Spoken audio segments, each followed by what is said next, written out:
स्वागत है आप सभी का जीटीवी इंडिया न्यूज़ पर।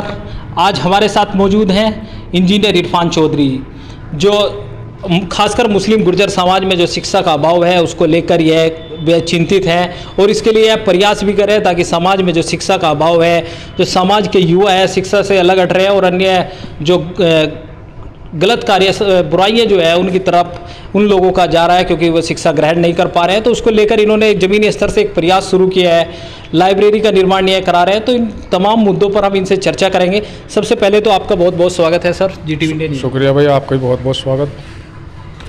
अंकल जी, कहाँ से आपको प्रेरणा मिली, किस तरह से आपने शुरुआत की? क्योंकि आपका जो क्षेत्र है कैराना और इसके आसपास के जो गांव हैं, इन क्षेत्रों में खासकर शिक्षा का अभाव खासकर मुस्लिम गुर्जर समाज में है। तो कैसे आप इसकी शुरुआत की, कहाँ से आपको प्रेरणा मिली? भाई प्रेरणा का ये तो मामला ये है, मैंने अपने बच्चों को जब शुरुआत की पढ़ाई के लिए तो बड़ी दिक्कतें आई पढ़ाई में, और वो सब चीज़ों को देखते हुए मेरे जहन में बात आई, दिमाग में बात आई कि भाई अपने बच्चों को तो हमने चलो जैसे करके पढ़ाया है, अल्लाह का शुक्र है। बड़े वाला बेटा जो है वो डॉक्टर भी है और आर्मी में कैप्टन भी है, और छोटे वाला ही बच्चा हमारा मेडिकल की तैयारी कर रहा है। वो सब चीज़ें हो गई। अब बात ये है कि भाई समाज वाला का जो मामला है हमारा गुज्जर बिरादरी का, खासकर उन बच्चों को जो इस काबिल नहीं है या जिनके माँ बाप जो है वो रोज़गार नहीं है, जिनके पास अच्छा ये जो इस काबिल नहीं है कि वो अच्छी तालीम दे सकें, उनके बारे में ये हम लोगों को सोचना चाहिए। ये सोच रखते हुए हमने जो है अपने जो है घर पे मकान पे यहाँ एक सभी जिम्मेदार आदमी जो हमारी बिरादरी के हैं उनसे बातचीत की और एक प्रोग्राम रखा कि इस सिलसिले में भाई शिक्षा और समाज सुधार का जो काम है वो हमारे बिरादरी के अंदर होना चाहिए, उसकी एक शुरुआत हो। उस शुरुआत के लिए कि समाज के जिम्मेदार जो लोग हैं, जो पढ़े लिखे लोग हैं, उसमें इंजीनियर हैं, डॉक्टर हैं, टीचर हैं, आर्मी में हैं या पुलिस में हैं, जो भी अच्छे लोग हैं पढ़े लिखे, वो साथ जुड़ें और साथ जुड़ के इस अभियान को आगे लेके चलें। उसी मकसद को देखते हुए हमने एक मीटिंग कराई यहाँ कैराना में अपने आवास पर। उसमें सभी इस जगह से लोग आए। ये कह सकते हैं आप मोटे तौर पे कि भाई दिल्ली, हरियाणा, यूपी और उत्तराखंड से जो जिम्मेदार लोग थे वो सब लोग यहाँ आए और इस चीज़ पे हमने डिस्कशन शुरू किया कि भाई शिक्षा सुधार और समाज में जो आजकल जो बुराई फैली है, ये हमारा ये जो नशे का जो मामला हुआ है, इसने हमारी जो जनरेशन है उसको बहुत ज़्यादा पीछे कर दिया, हमारे समाज को बहुत ज़्यादा पीछे कर दिया। कोई ऐसा घर होगा, ख़ासकर हमारी बिरादरी का ही, मैं तो अपनी गुज्जर बिरादरी के बारे में ही कहूँगा कि जिस घर में ये बीमारी ना पहुँची हो। तो आपने समाज के जो शिक्षित वर्ग है जो उसको साथ लेकर आप समाज को शिक्षा का जो अभाव है उसको दूर करना चाहते हैं। तो किस तरह की तैयारी आप लोगों की है, क्या आपका प्लान है, उसके बारे में आप हमारे दर्शकों को विस्तार से बताएंगे? भाई उसके लिए जो मीटिंग की हमने, मीटिंग के बाद जो जिम्मेदार लोग थे उनमें उनसे बात की, सभी ने बात करके एक जो है ये रखा कि भाई कोचिंग सेंटर और लाइब्रेरी जो है इसके ऊपर काम किया जाए। अब चूँकि हमारी इनिशियल शुरुआत थी तो इतना तो था नहीं कि भाई इतने बड़े स्केल पे अगर कोचिंग सेंटर को लेके चलेंगे तो उसमें तो हमें अच्छे टीचर रखने होंगे, उसके लिए एक अच्छा इंफ्रास्ट्रक्चर चाहिए। तो उसमें जो है 10 लाख के आसपास का खर्चा था। अब वो इतना मोटा खर्चा तो शायद हम लोग इतनी जल्दी नहीं कर पाएंगे, नहीं इतना वो कर पाएंगे। लेकिन बाद में फिर ये हुआ कि भाई लाइब्रेरी एक छोटे स्तर से शुरुआत की जाए, और वो शुरुआत कहाँ से की जाए? शहर में तो ये सब चीज़ें बहुत पहले से हैं जी। अब बात है जो बीमारी जहाँ से फैली है, ये जो कमियाँ जहाँ से आई हैं, अगर मिसाल के तौर पे अगर पैर में आदमी के कैंसर होगा तो इलाज तो हाथ का नहीं किया जाएगा जी। इलाज भी उसी चीज़ का किया जाएगा जहाँ से वो बीमारी शुरू हुई है।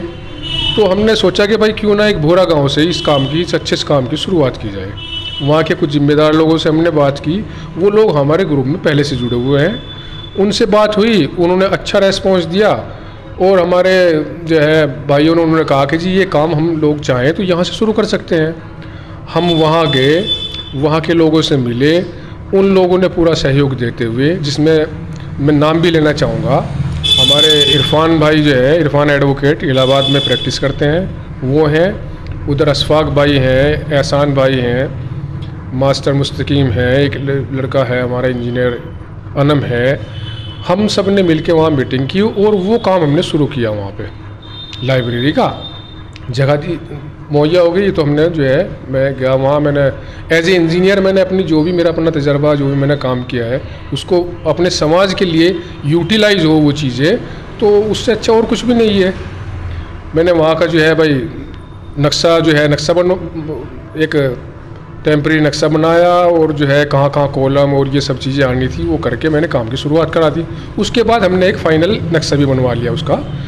तो खैर ये है, कुल मिला के भाई वो काम शुरू हो गया।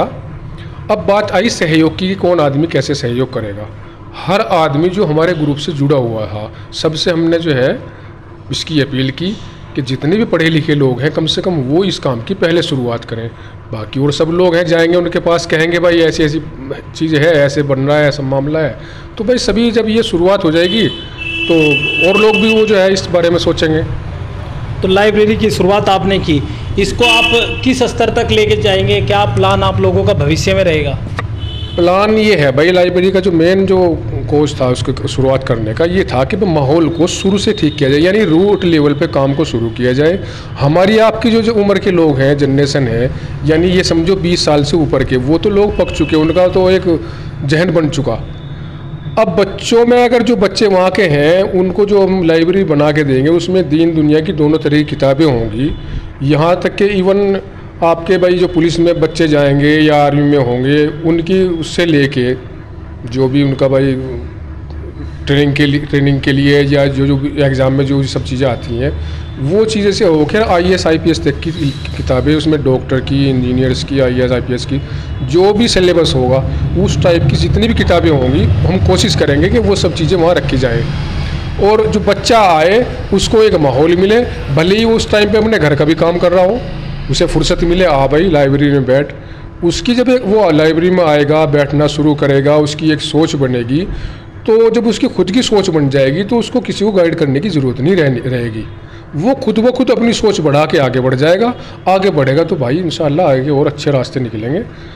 और आप हमारे चैनल के माध्यम से जो समाज के शिक्षित वर्ग है या जनप्रतिनिधि हैं, उनको कोई संदेश आप हमारे चैनल के माध्यम से देना चाहेंगे? जी, उनको संदेश ये है भाई, हमें किसी से कोई शिकवा शिकायत तो है नहीं। अब तक जितने भी जो प्रतिनिधि आए या जो भी चेयरमैन या जो भी है, उन लोगों से हमारी सिर्फ एक यही दरख्वास्त है, भाई जितनी देर हो चुकी, आगे के लिए आप जितने जिम्मेदार आदमी हो, वो अपनी कौम के लिए, अपनी बिरादरी के लिए सोचें, और कम से कम इतना जहन में रखें कि भाई इन बच्चों के लिए लाइब्रेरी या कोचिंग सेंटर का इंतज़ाम ऐसा करें ताकि इनको आने वाले टाइम में दिक्कतें ना आएँ। जो बच्चे हमारे गांव देहात से या हमारे शहर से दिल्ली के लिए जाते हैं या कोटा के लिए जाते हैं, दूसरी जगह के लिए लाखों रुपए की कोचिंग फ़ीस देते हैं, हम उन चीज़ों को अगर यहाँ लाने की कोशिश करें, इंशाल्लाह कोशिश करेंगे तो हर चीज़ आसान हो जाएगी। भाई हर आदमी अपनी सोच बनाए। आम आदमी से भी मेरी ये राय है कि वो जो भी प्रतिनिधि चुने, उनसे इस चीज़ का सबसे पहले सवाल करें कि भाई हमारे बच्चों को ये चीज़ चाहिए। अब पॉलिटिक्स या राजनीति जो भी होगी, मेरी राय में तो ये होनी चाहिए कि भाई थाने कचहरी का मामला ना हो के अपने बच्चों की शिक्षा के बारे में सोचो। और जहाँ तक सवाल ये है कि भाई अमीर आदमी है, गरीब आदमी है, संदेश यही है, एक रोटी कम खाओ, बच्चों को ज़्यादा पढ़ाओ। आज हालात ये है, हम दलदल में फंसे हुए हैं बहुत बुरी तरीके से।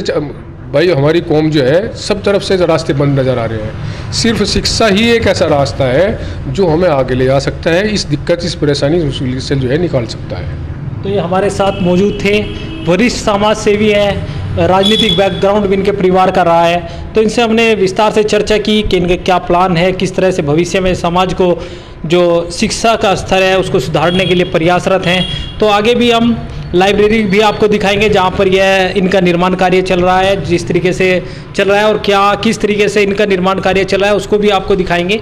इसके लिए अगर आपने हमारे चैनल को सब्सक्राइब नहीं किया तो कृपया चैनल को सब्सक्राइब कर ले। और अगर आप हमारी वीडियो फेसबुक पर देख रहे हैं तो हमारा फेसबुक पेज